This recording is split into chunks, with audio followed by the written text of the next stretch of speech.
Bonjour à tous, bienvenue au Round-up de l'actualité, le Round-up de l'actualité qui revient sur les principaux sujets traités par la presse tout au long de cette semaine. Et puis, pour analyser, commenter, décrypter toute cette actualité, nous avons l'honneur et le plaisir d'avoir sur ce plateau deux journalistes. Frédéric Nonos, bonjour et bienvenue. Bonjour Alain, merci. C'est la première fois, je suis ravi d'être là. Un Alain pouvant en cacher un autre, ou alors un journaliste pouvant en cacher un autre. Alain Billon, bonjour et bienvenue. Bonjour Monsieur Njok, je dis bonjour à mon frère Frédéric Nonos, que je retrouve avec un très grand plaisir ici. Ça fait longtemps, je ne savais même pas où est-ce que je pourrais encore le retrouver. Il est entré dans le Sissongo, mais je sais qu'il se porte bien. Je dis bonjour à l'Afrique, je dis bonjour à vos millions de téléspectateurs. Voilà. Alors, vous allez nous parler, quelle est l'actualité qui aura marqué votre semaine? L'actualité a été dans le côté du Sahel, où le Niger et je crois le Burkina Faso ont quitté justement le G5 Sahel. C'est bien cela. Et puis aussi où la Mauritanie et le Tchad sont restés avec une coquille vide qu'on appelle le G5 Sahel. Et je pense que ces deux pays sont en train de... Ils ont même entamé la dissolution. Et aussi toujours dans ce cadre-là, il y a la CEDEAO qui, j'ai lu quelque part, qui sont en train de, lors de leur sommet qui a débuté, c'est passé aujourd'hui ou hier, qui pensent plutôt aider l'AES, l'Alliance justement des États du Sahel, composée justement de Mali, de Burkina Faso et du Niger. Oui. Donc c'est cette actualité qui m'a marqué.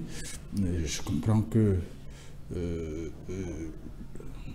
c'est en train de bouger de ce côté-là et les gars sont déterminés à rompre justement avec leur puissance de toujours, c'est-à-dire consommer. Qu'est-ce qu'on peut dire de plus? Il y a beaucoup de choses à dire. Bon, je crois que nous sommes à l'entame de l'émission. Oui. C'est pour ça que je ne veux pas beaucoup développer. J'ai ramassé tout ça. Voilà, de façon grosso modo. Voilà. Alors là, c'était justement une mise en bouche. On va tout de suite commencer avec le Burkina Faso. Et là-bas, le journal nous dit que le français est relégué en simple langue de travail, selon le journal ici Lomé. Frédéric, vous êtes au courant de cette actualité? Oui, je suis au courant de cette actualité, mais ça m'a quand même fait un peu sourire en réalité. Rompre d'une manière assez violente comme ça, c'est vrai, c'est un projet, ils vont pas laisser le français aujourd'hui, mais je crois que l'inscrire déjà dans l'esprit des Burkinabés, c'est vraiment une vraie rupture avec la France, parce que depuis là, on ne va pas refaire l'histoire, mais on sait très bien que le Burkina, tout au moins, tous ces pays francophones, Côte d'Ivoire, Sénégal, Mali, Guinée, c'est des pays, c'est des ex-colonies françaises, tout comme le Cameroun en Afrique centrale. Et donc, le français est une langue officielle. Et dire maintenant qu'on va rompre avec le français, on attend de voir. Est-ce que c'est le Bambara ou bien une langue locale qui sera désormais nationale ou bien le russe, entre guillemets? Oui, on verra parce que jusqu'à présent, il n'y a pas encore une langue identifiée. On a simplement dit les langues maternelles, la langue maternelle. Et vous savez que le processus, Alain, ça avait commencé avec le tissu. Le gouvernement avait décidé que les élèves ne porteront plus le kaki, mais plutôt, ils ont leur étoffe là qu'on a fait, c'est le foudang dassi, un nom comme ça. Donc je crois qu'ils sont dans un processus, je pense bien. Mais ils sont dans un processus de nationalisation. Ça veut dire que tout doit être nationalisé. Et je pense que en dehors même du tissu, de la tenue, au niveau des élèves, vous aviez parlé au début là de la langue. Oui. Justement, vous savez aussi que c'est des pays qui n'ont pas beaucoup de... qui qui n'ont pas beaucoup de tribus, hein, comme au Cameroun par exemple, nous en avons plus de, je crois, plus de 200. 240. Donc, pour trouver une langue nationale officielle là-bas, ce ne sera pas très facile. Et c'est un processus. Et je sais que en prenant déjà cette décision, il y a un travail qui a été fait en amont. C'est pas une affaire qui vient comme ça. Et vous savez que le président actuel, le président de la transition, le capitaine Ibrahim Traoré, c'est ça. Voilà. Il marche sur les pas de Thomas Sankara pratiquement. Et Thomas Sankara avait déjà pensé, il avait déjà tracé c'est-à-dire tout, il avait déjà tout tracé pour que celui qui vienne là vraiment trouve un boulevard. Il sait ce qu'il a fait. Et je crois que c'est ce que ce jeune capitaine est en train de faire aujourd'hui. Donc, français comme langue de travail, c'est normal parce que justement, c'est comme chez nous ici, on ne peut pas faire une émission en Bassa. Par exemple, vous voyez un peu, les autres ne vont pas nous comprendre. On ne peut pas faire une émission en fait, ce sera compliqué. Mais là-bas, il n'y a pas beaucoup de langue maternelle. Donc, on va voir quand même, selon les sensibilités ethniques, et trouver quand même celle qui se rapproche pour trouver une langue qui sera une langue officielle dans tous les cas. Et je pense que tout commence par là, parce que quand nous étions à l'école, on nous disait que vraiment, si vous voulez, quand on vous donne un sujet de cette situation qui est très compliqué, il faut même d'abord être capable de le traduire en votre propre langue. Et si vous ne pouvez pas comprendre un sujet en votre propre langue, vous ne pouvez pas bien le traiter. Parce que le français, c'est une langue d'emprunt. Absolument. Donc, ce n'est pas notre propre langue. Et vous voyez que nous sommes, on est passé à côté pendant très longtemps parce que nous ici, même dans nos maisons, vraiment si vous avez un enfant, votre propre enfant, qui vient chaque matin vous dire que papa m'yega, vous allez trouver que celui-là, c'est le plus bête de votre maison par rapport à celui qui vous dit le matin que papa bonjour. Donc, il va falloir revoir justement le disque, il va falloir revoir tout cela pour faire comprendre, pour que nous-mêmes d'abord, qu'on comprenne que non, on ne peut pas être très excellent. Vous voyez des gens qui sont professeurs en lettres modernes françaises. Si vous êtes en Bassa, vous êtes professeur en lettres modernes françaises, vraiment, est-ce que... Et vous allez voir que si vous demandez d'écrire en Bassa, lui qui est Bassa, il ne pourra pas. Donc, il va falloir qu'on se réapproprie ces valeurs-là. C'est ça qui va faire, c'est toutes ces valeurs-là qui vont faire en nous des hommes intègres, des hommes autonomes. Absolument. Alors, mais nous sommes encore au niveau, c'est un projet de loi. Un projet de loi. Ça va passer. Je crois que ça pourra. Non, ça va passer. Ça va passer. L'Assemblée nationale. Ça va passer. Voilà, alors tout de suite. En même temps, ça peut être juste un message. Envoyé à l'ex-colon pour lui dire que la géopolitique, elle a changé. Oui, absolument, absolument. On sait que réajuster. Voilà, les cadres sont en train de se redistribuer. Alors, on y va tout de suite au Tchad avec le journal Al-Wida du Tchad qui parle justement du Cameroun et du Gabon. Et là, le journal dit que Paul Biya a reçu le président de la transition du Gabon. Frédéric. Oui, mais je crois que cette visite, elle était attendue parce que, vous le savez, le général Oligui, depuis son putsch le 30 août dernier, il a fait pratiquement le tour des capitales de l'Afrique centrale. Absolument. Et c'est le Cameroun... Même pas seulement en Afrique centrale. Du monde, oui. Voilà. Mais pour revenir au giron de la CEMAC, il avait pratiquement fait le tour. Il a été accueilli, il a expliqué son coup d'État aux autres chefs d'État. Et le seul à qui il n'avait pas encore expliqué, c'est le président Biya. Absolument. Donc, c'était en même temps un soulagement pour lui, parce que lui-même il a dit qu'il a été soulagé de rencontrer le président Biya, qui est le patriarche, qui est le plus vieux chef d'État d'Afrique, voire même du monde. mais je veux dire, ça a été un soulagement pour le président, pour le président de transition gabonais Oligui, parce que là, il a pu expliquer au président Biya l'intérêt de son putsch. Absolument. Et Comme il le faisait avec tous les autres partenaires, voilà. et même les autres présidents qu'il a rencontrés. Absolument. C'était important parce que là, vous savez, il a été suspendu, le Gabon a été suspendu par la CEMAC et par les instances sous-régionales.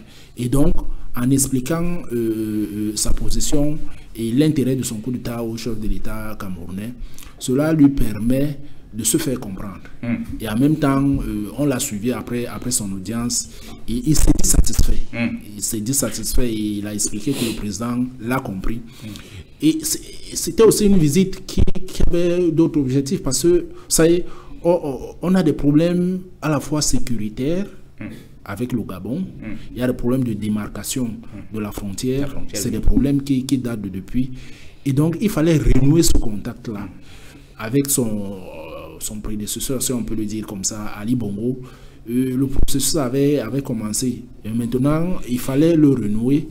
Il faut continuer à délimiter la frontière parce qu'elle n'est pas encore totalement faite. Il y a des problèmes comment je peux dire, il y a moi j'ai suivi, il y a des Gabonais ici, des étudiants gabonais qui se plaignent, par exemple de la justice. Bref, il y a que cette rencontre est importante pour expliquer au président Biya pour sa position, également pour renouer les relations bilatérales entre le Gabon et le Cameroun. Donc c'est une bonne chose. Voilà. Alors Alain, Frédéric parlait d'une tournée explicative et d'ailleurs il a dit que c'était une façon de libérer le peuple gabonais qui était depuis longtemps tenaillé par le clan Bongo. Mais le président a décidé également qu'il va apporter justement sa contribution pour que la transition se passe très bien du côté du Gabon. Soulagé? Bon. Soulagé. Vous savez, j'ai un problème. D'abord, monsieur Oligui-Nguema, le général, est venu voir le sage de l'Afrique pour être légitimé. Il avait besoin de cela. Ah oui? Et vous savez qu'après le putsch du 30 août, Yaoundé avait condamné ce putsch-là. Et vous connaissez les principes légalistes du président de la République, son Excellence Paul Biya, qui c'est pas quelqu'un qui dit une chose et son contraire facilement. Donc ça avait été difficile. Il y a eu trop de tractations. Vous savez que M. Oligui-Nguema a fait sa première sortie. C'était du côté de la Guinée équatoriale. Il a rencontré le président Théodore Obiang Mbazogo. Il avait dit ce jour qu'il était allé le rencontrer pour lui parler, pour lui expliquer justement les causes de ce putsch-là. Après, il est allé voir le président Denis Sassou Nguesso du Congo. Il a dit que celui-là était un bon parleur, un bon orateur et qu'il était très bien compris par les instances internationales et qu'il fallait qu'il le voie pour lui expliquer ce qui a prévalu à ce que ce putsch-là arrive. Et qu'il voulait aussi que le président Denis Sassou Nguesso plaide pour qu'on allège quand même les sanctions oui. du Gabon. Et il a fait le tour, il est même allé à Kinshasa, il a même assisté au sommet. Et ce jour même, quand il rencontre le président Denis Sassou Nguesso, il a été invité à assister au sommet de Grand Lac qui s'est tenu, je crois, de côté de... qui s'est tenu justement à Brazzaville. À Brazzaville, c'est justement. Voilà. Donc, il est allé, il a envoyé des émissaires au Tchad et puis il a rencontré même... Et quelques jours après le putsch, il y a le président de la conférence de chef d'État de la CEMAC, le professeur Faustin Archange Touadéra, qui est allé à Libreville prendre le pouls quand même de la situation. Absolument. Et ils ont dit à la transition que vraiment, il va falloir qu'elle donne quand même un chronogramme. Parce que au niveau de la CEMAC, je crois que ça doit être 1 an pour remettre le pouvoir. Au niveau du Commonwealth, parce que le Commonwealth était aussi intervenu, c'est 2 ans au plus. Donc maintenant... Il y a aussi la francophonie. Oui, tout cela. Et maintenant, donc, monsieur Oligui Nguema, sans que c'est pas facile, il y a d'abord une première chose, c'est que la CEAC, c'est M. Ali Bongo qui était le président en exercice de la CEAC. Et M. Théodore Obiangema Bazogo était le vice-président. Dès qu'on enlève justement le président, le vice-président a pris le pouvoir. Il y a même quelque chose qui est en train de se passer aujourd'hui, qu'on veut même enlever le siège de la on veut même déplacer le siège de la CAC de Libreville pour Malabo. Oui. Donc, or, ça ne devait pas se passer comme ça, puisque nous sommes dans une communauté. Il est donc venu à Yaoundé maintenant parce que, d'abord, de tous ces gens-là, il y a une personne qui a une voix prépondérante. Quand elle n'a pas encore parlé, on se retient encore. Il est donc venu maintenant voir le sage pour lui parler de cela. Mais il se murmure aussi que le sage, c'est pas seulement un homme de raison, c'est aussi un homme de cœur. Qui aurait, je parle au conditionnel, dit au président de la transition de revoir quand même la situation de la famille Bongo, parce que le président Bongo, Ali Bongo Ondimba, il est esselé. Et dans sa situation, quand il est esselé, ça ne peut pas marcher. Il faut donc revoir ça, revoir le problème d'incarcération. Parce que, voyez-vous, dans ma langue, on dit que quand tu manges la main du chimpanzé, il faut regarder la tienne. C'est-à-dire, quand tu parles d'une situation qui est arrivée à ton collègue, il faut aussi penser à toi. Il aurait même, je parle au conditionnel, proposé à Oligui Nguema, si cela ne pouvait pas déranger, qu'elle revoie un peu la situation pénitentiaire des membres proches, justement, du président Ali Bongo. Donc, je crois que maintenant, Oligui Nguema a déjà toute la légitimité. C'est vrai, les institutions ont les textes, elles ne peuvent pas réintégrer le Gabon aussi facilement, mais il a dû prendre sur la planche. Il a donné un chronogramme justement de, je crois, de 24 mois, de 2 ans. Bon, on va voir comment ça va se passer. Donc, c'était une visite très, très importante, très attendue. Et vous savez que on ne pouvait pas lui donner plus de temps que cela a duré, parce que c'était quand même quelque chose qui est bien. Ne doit pas se passer pendant longtemps. Pendant longtemps, très bien. Alors, on y va. Sauf si vous avez quelque chose à ajouter. Non. Je pense que Alain, il a tout dit. Voilà. Allons-y au Burkina Faso. Une information qui a retenu mon attention cette semaine. Et là, c'est le journal Tidjawa qui parle des députés qui interpellent le gouvernement sur l'utilisation du réseau social TikTok. Comment est-ce que vous avez perçu ou bien vous avez compris un peu cette actualité? Bon, c'est vrai que je ne me suis pas intéressé à elle particulièrement, mais il faut dire que TikTok, c'est quand même un réseau social qui prête à confusion depuis plusieurs moments, dans plusieurs pays aussi. Oui, parce qu'on l'a vu avec la France également, où la première ministre d'ailleurs a demandé, et ça c'est très récent, a demandé à son gouvernement de quitter les réseaux sociaux, TikTok, WhatsApp, et ils vont mettre un système de réseau social uniquement et ça c'est pour des raisons sécuritaires. Absolument. Voilà, donc c'est un réseau social qui crée de la panique, surtout au niveau de l'Occident.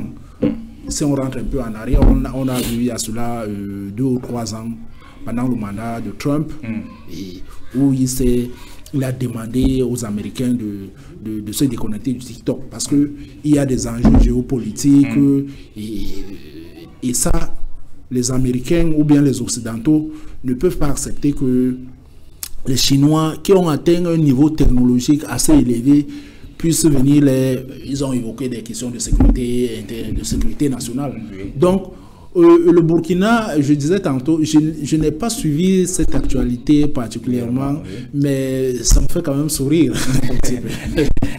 Est-ce qu'il ne faut pas, au vu de ce que le Burkina est en train de faire, est-ce qu'il ne faut pas réglementer les réseaux sociaux quand même, surtout le réseau social TikTok? Bon, c'est vrai que je ne sais même pas ce que le réseau social TikTok fait, mais si déjà beaucoup de personnes redoutent ce réseau social, c'est que c'est grave. S'il est plus grave que les autres que moi je connais, parce que tous les réseaux sociaux sont dangereux. Absolument. Aujourd'hui, nous sommes dans un monde où même les responsables des gouvernements sont incapables de réglementer ces réseaux sociaux. C'est devenu grave, mais il y a même certains qui prennent des décisions sur la base des informations des réseaux sociaux. Oui. Vous voyez, les réseaux sociaux ont une influence capitale aujourd'hui. Aujourd'hui, ça va très vite. Je dis, d'ailleurs, comme nous sommes en train de parler, on nous voit, vous faites même quelque chose dans votre chambre, c'est parti. C'est parti, oui. Donc, c'est-à-dire, une moindre erreur comme ça, là, on est... Et puis, je crois même que les réseaux sociaux nous font plus de mal que de bien. Ah bon? Les réseaux sociaux aboutissent. Mais il y a un peu de tout. Il y a même... C'est ça aussi la société, c'est ça aussi la société. Mais vous rencontrez... C'est pour ça qu'il faut réglementer peut-être. Oui, vous rencontrez tout le monde. Et comme des gens ne sont pas humbles, c'est celui qui ne sait même pas bien écrire son nom qui insulte celui qui sait bien écrire son nom. C'est tout le monde qui insulte n'importe qui. C'est tout le monde qui est expert de tout. Mais ça fait en sorte que parfois, tu vois quelqu'un qui, quand même, est certifié de parler de telle ou telle chose. Mais quelqu'un qui n'a jamais même été, qui ne sait même pas comment ça se passe, qui vient lui rappeler que c'est lui qui ne sait pas. Et donc, honnêtement, sincèrement, humblement, je crois qu'il y a une nécessité. Ça veut dire que ça ne peut ne pas être. Il y a une obligation à réguler ou alors à réglementer ces réseaux sociaux. Je crois même que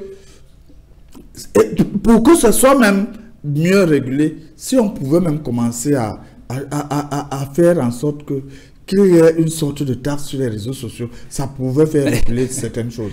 Parce que c'est grave. Absolument. Quand vous voyez les gens qui insultent tout le monde dans les réseaux sociaux, vous demandez qu'on est où? C'est tout le monde qui dit n'importe quoi. On manque partout. C'est pas bien. Très bien. Alors, allons-y au pas de course avec le journal Actu Niger qui parle là de la Mauritanie. Et là, le journal nous parle de l'ancien président Ould Abdelaziz qui est condamné à 5 ans de prison ferme pour corruption. Alors, c'était cette semaine, je crois que c'était mercredi, le tribunal de Nouakchott qui a donc condamné l'ancien président la Mauritanie. Et puis, non seulement de 5 ans de privation de liberté, de ses droits civiques, mais ainsi que de la confiscation de ses biens. Alors, moi, la question que je voudrais poser, pourquoi ça se fait toujours qu'en Afrique, lorsqu'un président n'est pas là, il a toujours des problèmes, des ennuis judiciaires? Moi, je crois que, parlant de ce sujet spécifiquement, il faut le dire, hein, c'est une tradition en Mauritanie. C'est-à-dire que des présidents qui se succèdent là-bas ont toujours eu des démêlés judiciaires après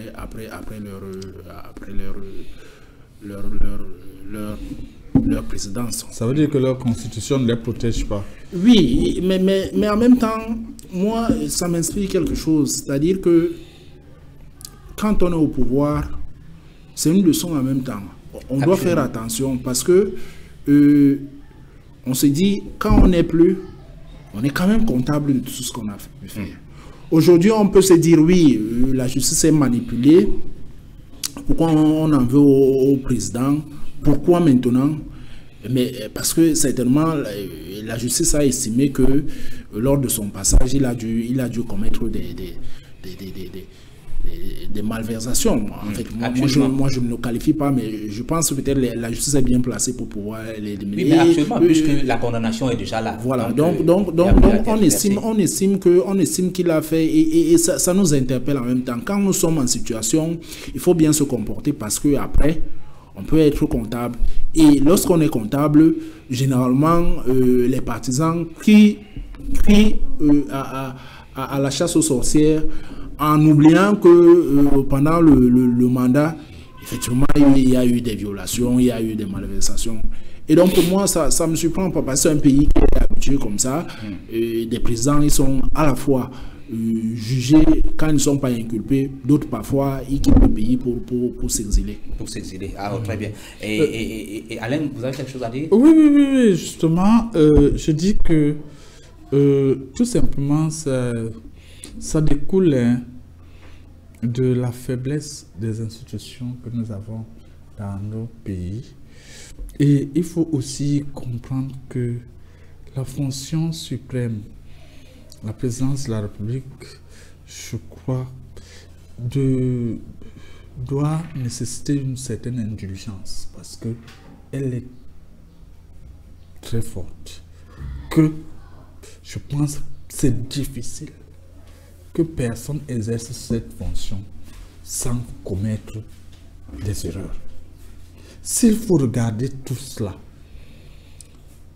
tous les présidents de tous les pays devraient à un certain moment rendre gauche. Mais bon, il faut aussi comprendre que ce qui est bien en Mauritanie, c'est que tous ceux-là, tous ces présidents n'ont pas cherché à tailler une constitution qui puisse les protéger.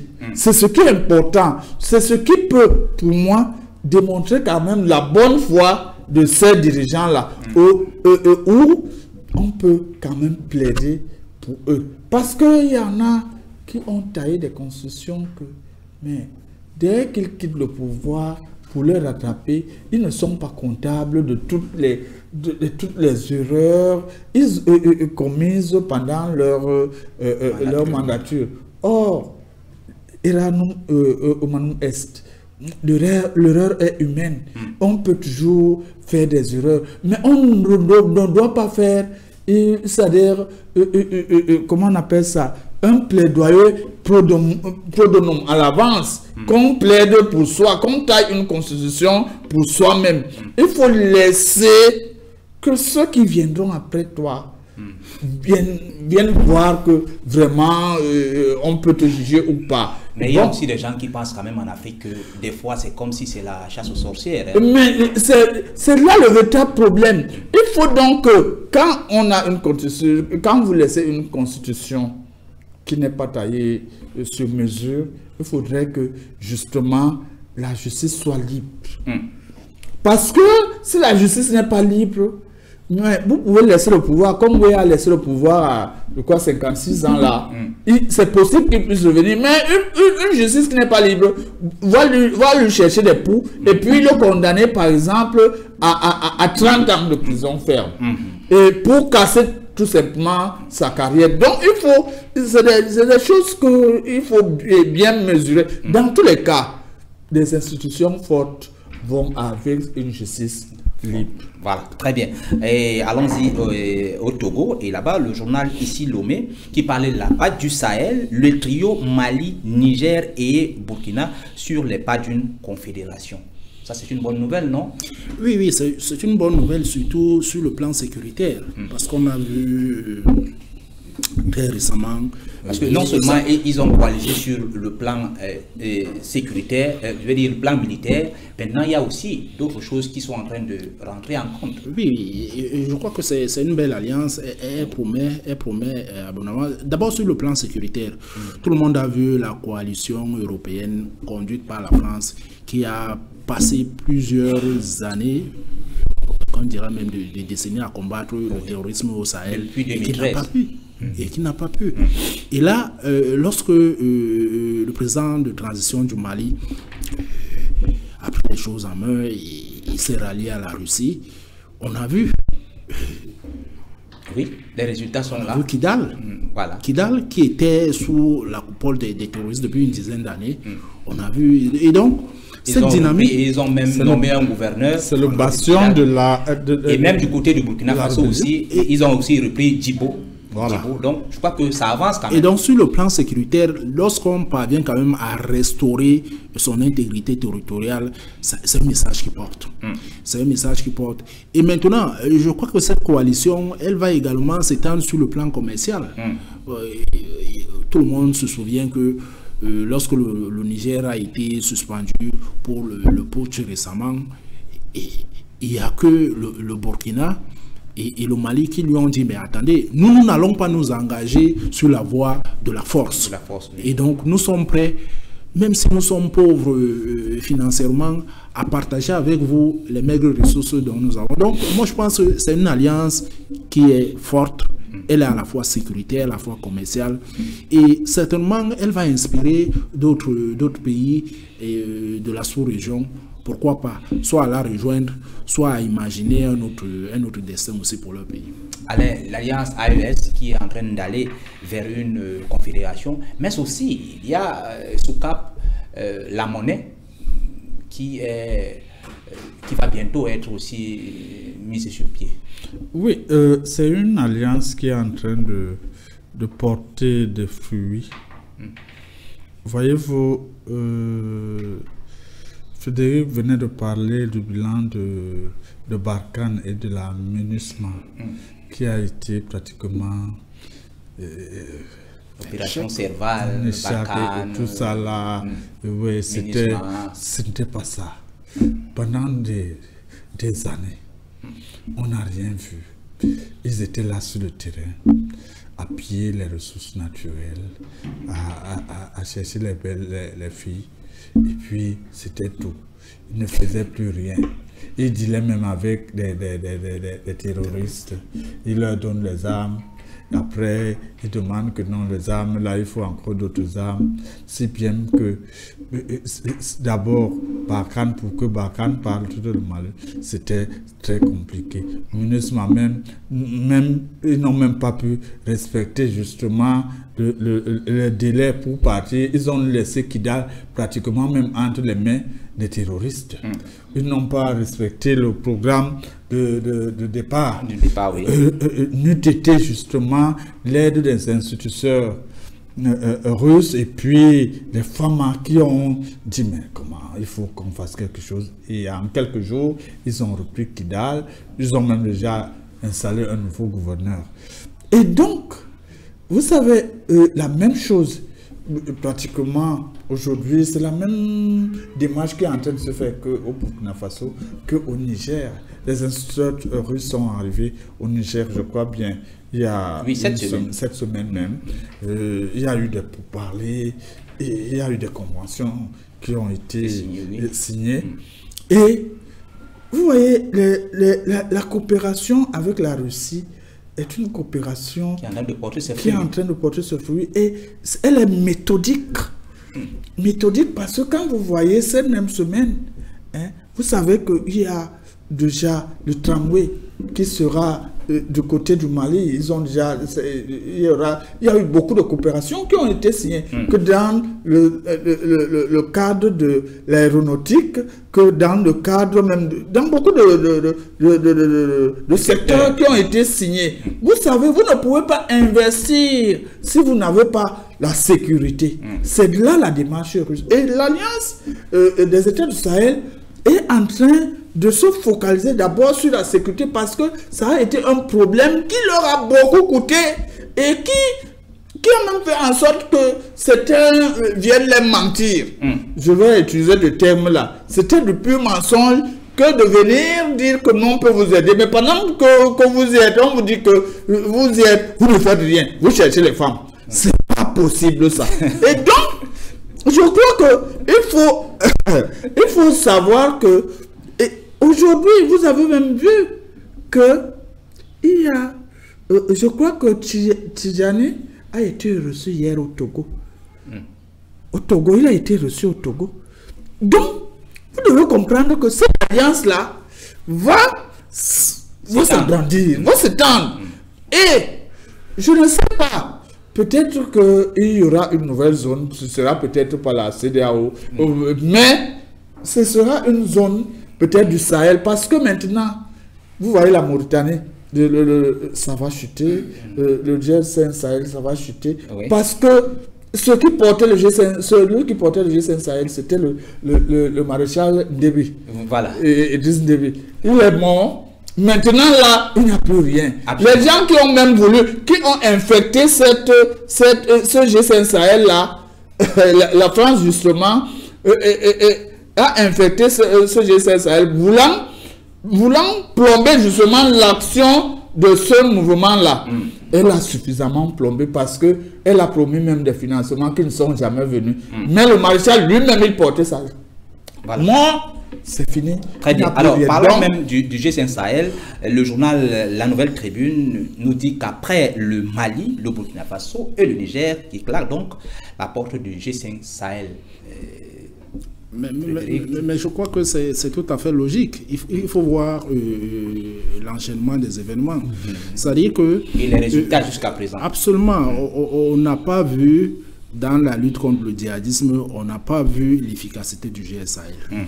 Et donc, il est tout à fait normal que après les succès de l'armée malienne, parce que il faut le dire, certes, il y a des supplétifs russes qui sont venus, mais l'honneur revient à l'armée malienne. Oui, dans tous les cas. Elle s'est battue, et pendant cette décennie de terreur, c'est le Mali qui a payé. C'est le Mali qui a payé, c'est le Niger qui a payé, c'est le Burkina Faso qui a payé. Et donc, il est de bon ton qu'après ce succès-là, le G5 Sahel, en réalité, c'était une coquille vide. Absolument. C'était une coquille vide. Elle a été inefficace sur le terrain. Et donc, si le Niger décide de claquer la porte, c'est tout à fait normal parce qu'elle ne voit pas son intérêt dans la préservation de ses frontières. Et donc, c'est tout à fait normal. Je crois que quand un pays comme le Mali, le Burkina, le Niger, les gens, certains experts feront le lien de voir que oui, c'est peut-être des hommes en tenue qui sont au pouvoir pour l'instant et que certainement ils prennent ces décisions ou ils prennent cette initiative sous l'influence russe. Toujours est-il que même si c'est la Russie qui a la manœuvre dans cette affaire, tant que sur le plan sécuritaire c'est efficace, ça vaut la peine. Voilà. Alors, Alain, vous savez que c'était d'abord le Mali. Le Mali, c'était, je crois qu'en mai 2022, qui a claqué d'abord la porte.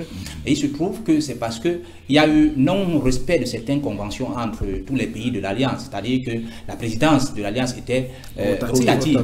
Et il se trouve que le fils Déby n'a pas voulu que la présidence revienne au Mali. Et c'est ça qui a fait en sorte que le Mali puisse claquer la porte.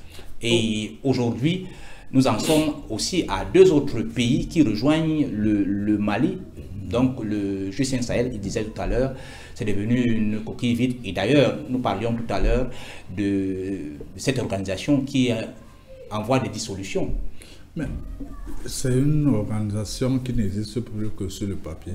Depuis la mort du maréchal, elle n'a plus jamais fonctionné. C'est le maréchal qui portait cette organisation avec le Tchad. Et je crois que l'actuel président français l'avait même, quand il rendait hommage, un des hommages hypocrites au maréchal, il avait dit qu'il était le gendarme de l'Afrique. Oui. C'est ce qu'il avait dit. Parce que c'est son pays qui fournissait le plus grand nombre de troupes. Voilà.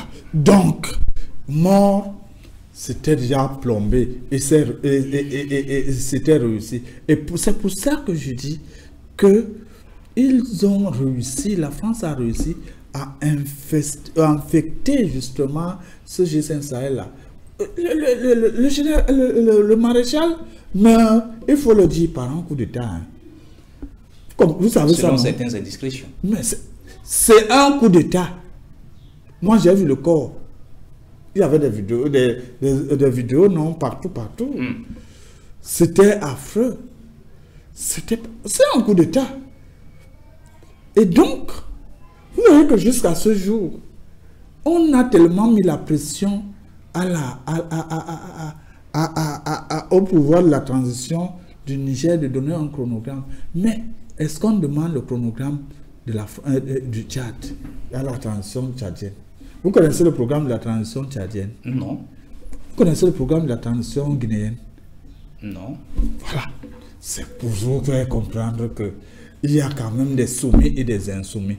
Le G5 Sahel là, les trois là, c'est des insoumis là-bas, ils ne sont pas. Et c'est des gars qui pensent leur pays. Les autres, par exemple, en Guinée, Doumbouya, c'est un légionnaire français. Légionnaire, ça veut dire que tu dois suivre la doctrine de ce groupe-là. Tu es dans la légion, ça veut dire que ceux qui prient pour. Hein, vous voyez leur bannière. Oui, et donc, on lui a collé en plus une Française comme une épouse. Vous voyez, est-ce que vous pouvez avoir meilleur conseiller que votre épouse? Non. Jamais. Parce que même si vous refusez quelque chose, quand elle vous parle, va vous claironner ça à l'oreille, le matin, midi, soir, la nuit, petit matin, à chaque moment, vous allez finir par fléchir.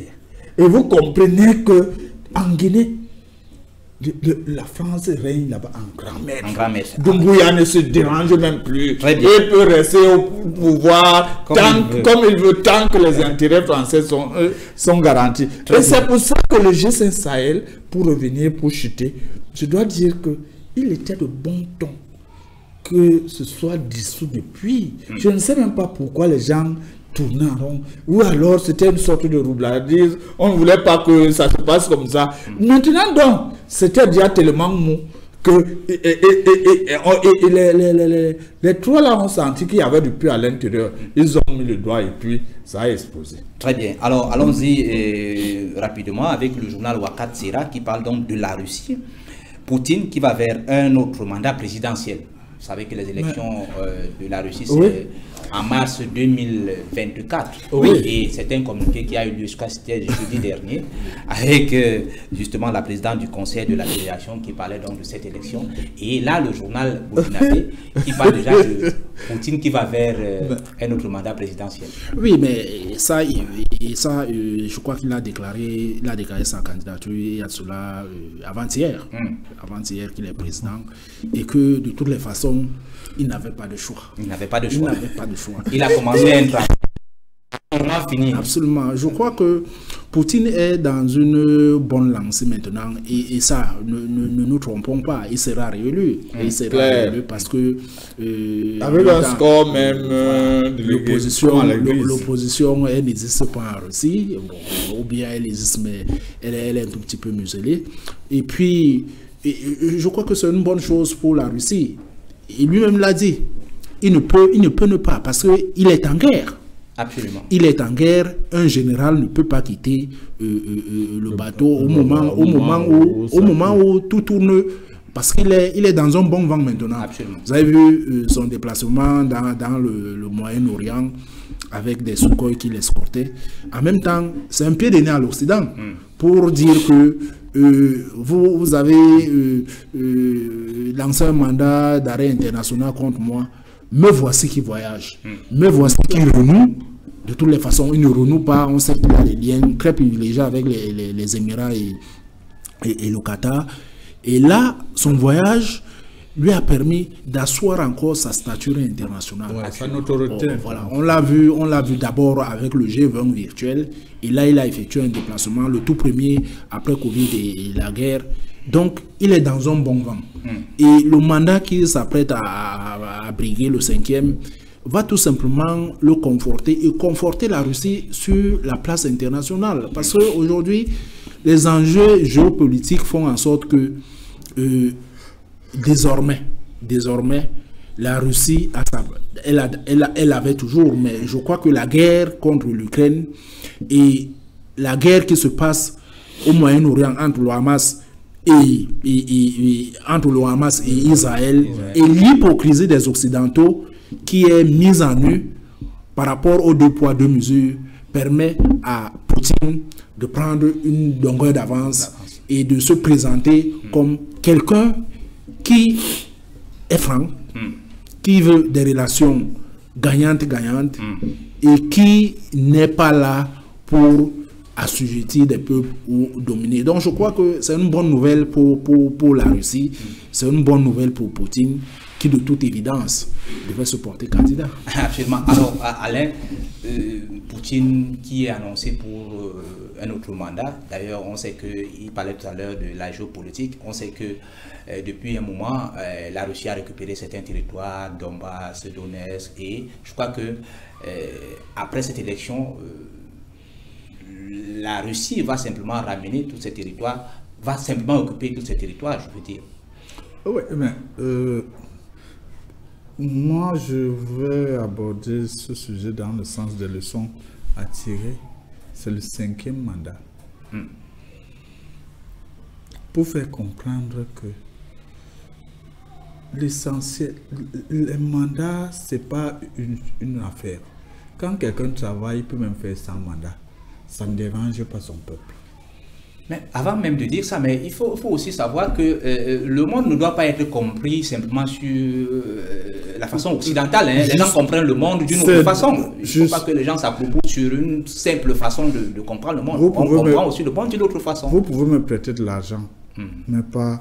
C'est là-bas que je voudrais aller justement. Parce que Poutine... Vous voyez le travail qu'il est en train d'avoir. C'est même lui qui fait en sorte qui cause le renivellement de la géopolitique internationale maintenant. Vous savez, qu'en dehors de cela, qu'il va reprendre sûrement un nouveau mandat, mais qu'il y a une alliance internationales, les BRICS, qui sont là, non seulement pas au niveau de la sécurité, mais ils sont là au niveau de l'économie. Vous savez que les BRICS veulent, c'est-à-dire niveler justement les économies. Il n'y a pas que les forts dans les BRICS, il y a les faibles. Mais on vous tire. Il faut tirer les faibles pour les ramener à un certain niveau. Donc, aujourd'hui, Poutine se présente comme celui, je ne veux pas dire la bouche des malheurs qui n'ont point de bouche, mais comme celui qui est le porteur d'espoir de ceux qui étaient autrefois, ou alors qui étaient encore... qui n'étaient pas encore considérés comme des êtres humains. Vous voyez que le Mali est en train de retrouver le sourire. Petit à petit. Oui. Avec des conventions sur l'aéronautique, avec la constitution sur l'aviation, le Mali aura sa flotte. Le Mali n'aura même plus besoin, justement, de Air France.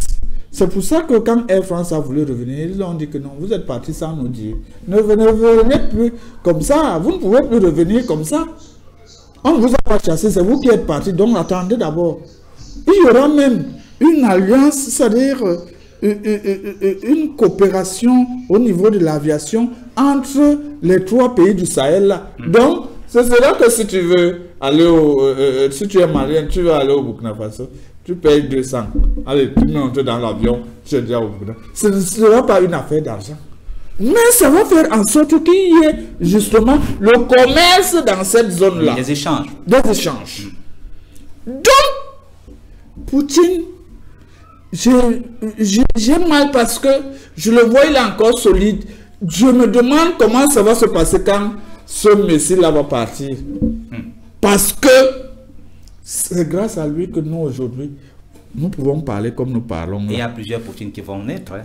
C'est vrai. C'est vrai que s'il meurt, ce sera difficile. Mais si on venait à attenter à sa vie, c'est là qu'il y en a qui vont naître. Très bien. Alors, on continue avec le journal, un autre journal, ou alors le même journal Wakatsira, qui parle là du Burkina Faso.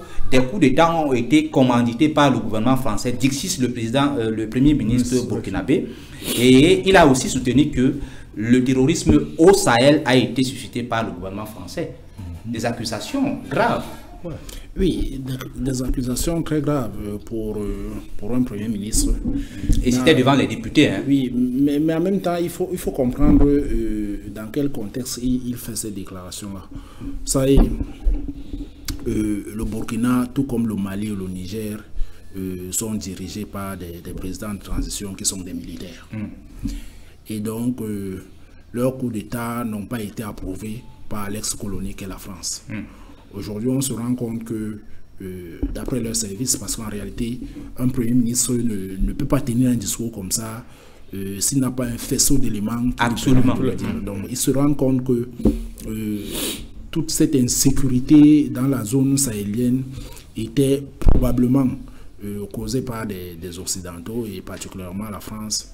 Et donc, dans sa nouvelle alliance avec la Russie, elle estime que la France n'est plus la bienvenue. En fait, ces propos marquent une rupture. Marquent une rupture, tout comme tout à l'heure on parlait de la langue française, dont le projet de loi tient à la reléguer au second rang. Donc, on est là dans une rupture qui continue. Je ne suis pas sûr que les Burkinabés eux-mêmes sont suffisamment prêts à assumer cette rupture maintenant. Peut-être que c'est une brèche qui est ouverte. On verra ce que ça va donner. Mais ça traduit tout simplement les mauvaises relations diplomatiques qui existent maintenant entre la France et le Burkina. Et tous ces régimes militaires qui sont, c'est-à-dire que ce soit au Niger, que ce soit au Mali, tous convergent vers un même discours, celui de botter la France, parce qu'elle estime que la France a animé le terrorisme plutôt que de lutter contre tel qu'elle le prédisait. Absolument. Alors, on va aller tout de suite prendre également le journal ici Lomé, parce que vous avez dit quelque chose d'important tout à l'heure concernant le Togo. Et là, au Togo, là-bas, on parle d'une nouvelle condamnation du régime pour des actes de torture. Vous savez, c'est une association là-bas du côté du Togo qui a donc parlé, qui a informé l'opinion nationale et internationale que la condamnation par la Cour de justice de la CEDEAO du Togo pour des actes de torture. C'est-à-dire qu'il y a des opposants là-bas qui sont mis en prison et vous vous rappelez, on avait évoqué un tel sujet la dernière fois où on parlait du président du Togo qui est comme un médiateur que ce soit dans leur sous-région Afrique de l'Ouest, et on dit que dans son propre pays, il torture les opposants. Bon, tout ça, c'est des sujets complexes, parce que je ne sais pas comment ça se passe vraiment au Togo.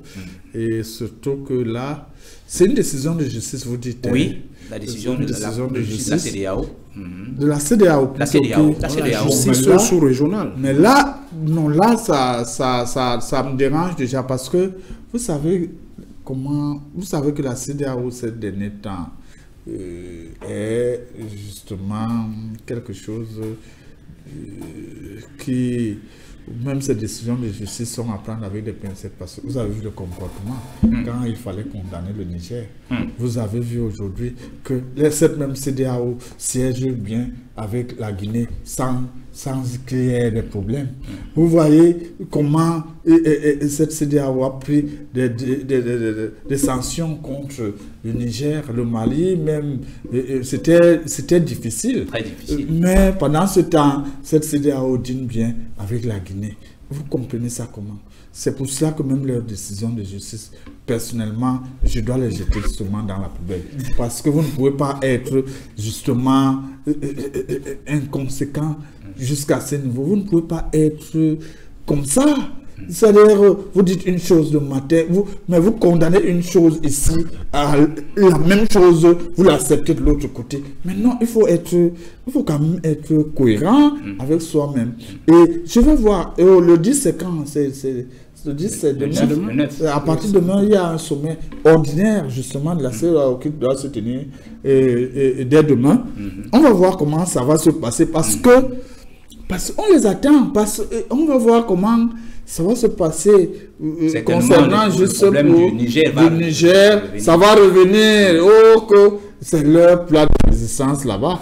Et maintenant, je vais voir, parce que maintenant même, ils peuvent condamner le Togo comme ça, parce que le Togo n'est même plus tellement... Je vous assure que...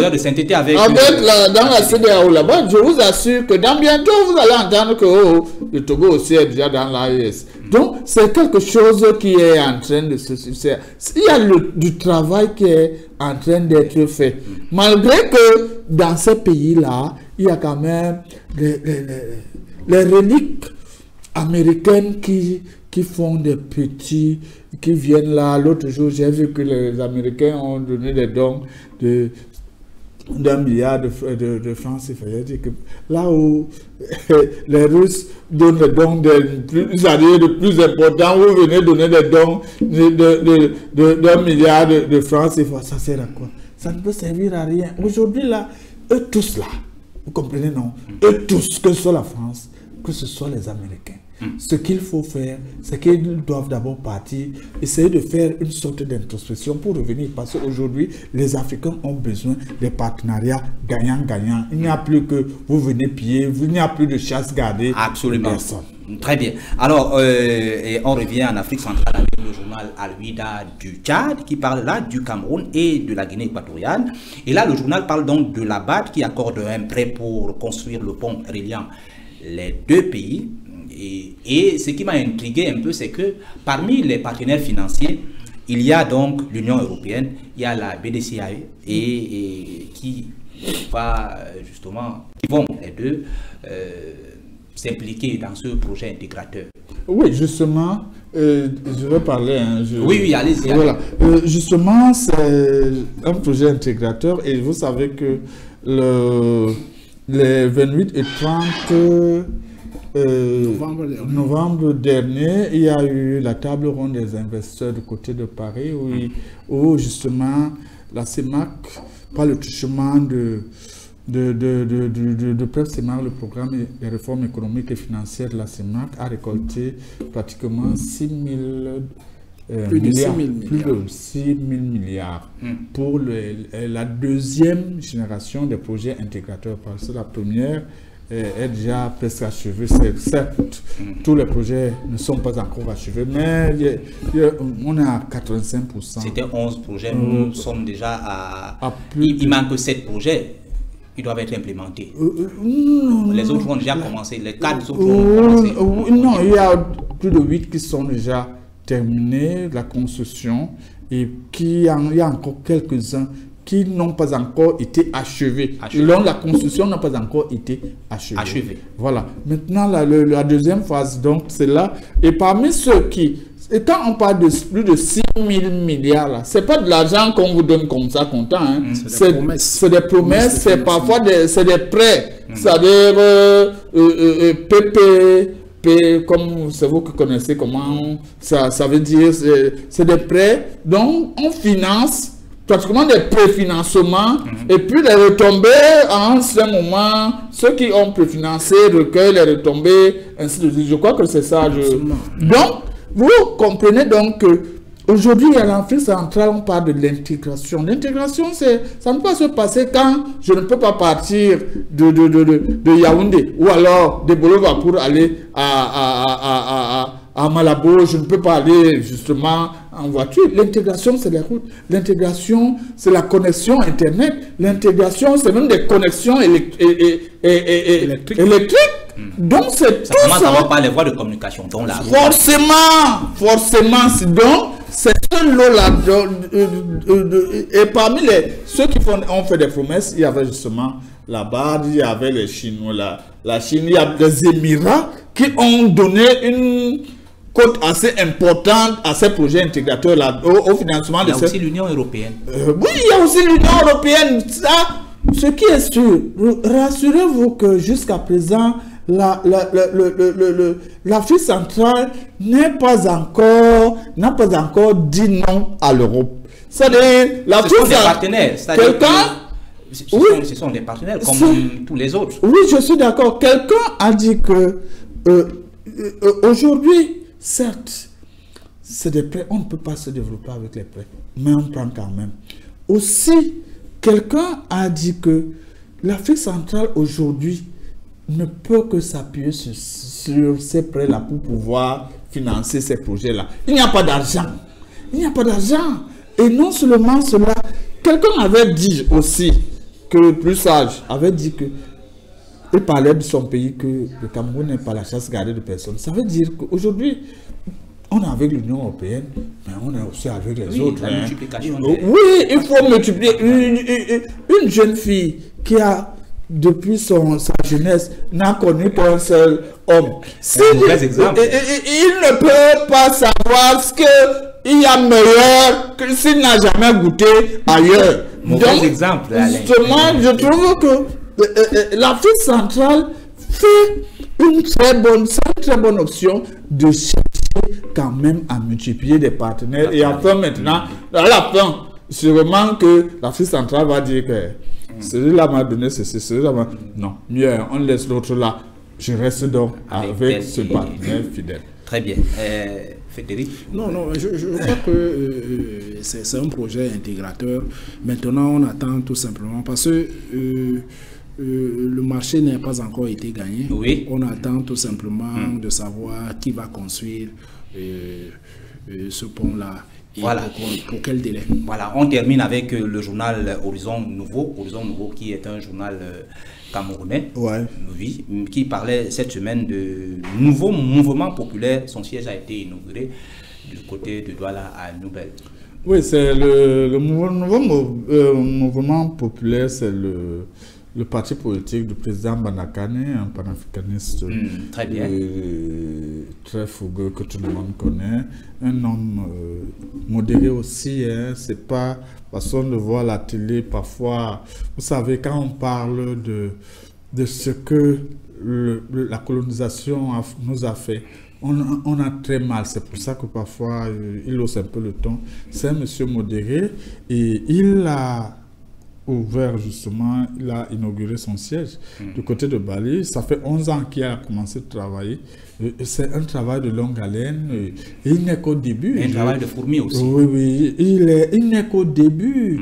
Parce que le travail que nous faisons là, c'est que nous avons commencé. On va faire ce qu'on va faire. Et après-demain, il y en aura qui viendront encore sur ce pupitre dire, continuer ce travail. Aujourd'hui, ce n'est pas un travail qui va... Paris ne s'est pas construit en un seul jour. Justement, nous devons savoir que chacun doit tout simplement préparer dans sa tête qu'il a sa pierre à apporter à l'édifice de la construction de l'Afrique. C'est tout ce que nous avons à faire. Le président Banakane, comme le nom de son parti le dit, c'est un nouveau mouvement populaire qui accueille tout le monde, mais aussi qui voudrait que quand vous veniez, que vous ayez un brin de panafricanisme, ou alors si vous ne l'avez pas, on va vous... Plus il y a des écoles là-bas pour vous apprendre cela. Donc, je crois que c'est une très bonne chose. C'est ce que nous voulons pour des partis politiques, pas des partis politiques qui tiennent leur meeting dans les bars. On n'a pas besoin de choses comme ça. Quand même, là, c'est un exemple d'homme politique qui pense qu'il a quelque chose à apporter quand même au mouvement politique de son pays. En Afrique. Et en Afrique même. Alors, Frédéric, je prends l'affaire sous le prisme de la reconnaissance, parce que j'ai quand même constaté que lors de l'inauguration de ce siège, il y avait un représentant de l'État. Donc, et le gouverneur s'est fait représenter. En quelque sorte, les autorités camerounaises approuvent justement le travail qui est abattu par le président Banakane. Absolument. C'est un acteur politique. Ce n'est pas en inaugurant son siège aujourd'hui qu'on le découvre. Il a quand même un parcours politique.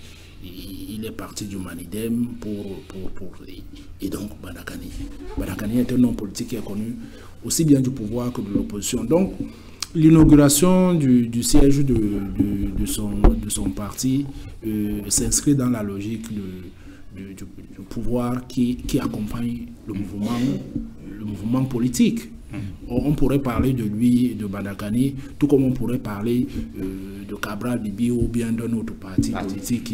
Donc, je crois que l'État est dans son rôle de régulateur. L'État régule l'action politique, économique et sociale dans un pays. Il est de bon ton, d'autant plus que son mouvement, comme le dit le nouveau mouvement, on n'évacue pas l'État. Absolument. Plutôt, on estime que l'État doit se réapproprier sa souveraineté. Ouais. Et donc, le travail qu'Abba Badakani, bon, en même temps, on peut juger qu'il est excessif, parfois sur les plateaux. C'est le travail de l'État. Hein, absolument. C'est aussi... ce sont les appareils idéologiques de l'État. Absolument. Parce que éduquer les populations, éclairer la population, leur montrer un nouveau, comment je peux dire ça, une nouvelle orientation par rapport aux enjeux internationaux aujourd'hui. Je crois qu'il faut saluer ce courage-là parce que tout le monde n'a pas ce courage. Absolument. Et en même temps, le Cameroun est tellement bouleversé aujourd'hui que des jeunes que nous sommes même ne comprennent pas ces enjeux-là. Donc, si on a quelqu'un qui est là pour diffuser, peu importe son ancrage idéologique, mais lorsqu'il apporte le débat sur la scène politique, je crois qu'il faut encourager cela. Et en cela, l'État devrait y être. Ça aurait été plutôt un sacrilège que l'État n'y soit pas. Très bien. Alors, Frédéric, merci d'avoir été là. Ça arrive au terme. C'est moi, le plaisir est partagé. Je crois qu'à chaque fois que j'aurai du temps, je le renouvellerai. Très bien. Alain? Non. Merci. Vous voulez que je vous dise encore quoi? On a déjà fini et c'était bien. Je crois que c'est un devoir. Très bien. Alors, mesdames et messieurs, c'est ici que nous mettons un terme à ce round-up de l'actualité. Merci d'avoir suivi. À très bientôt.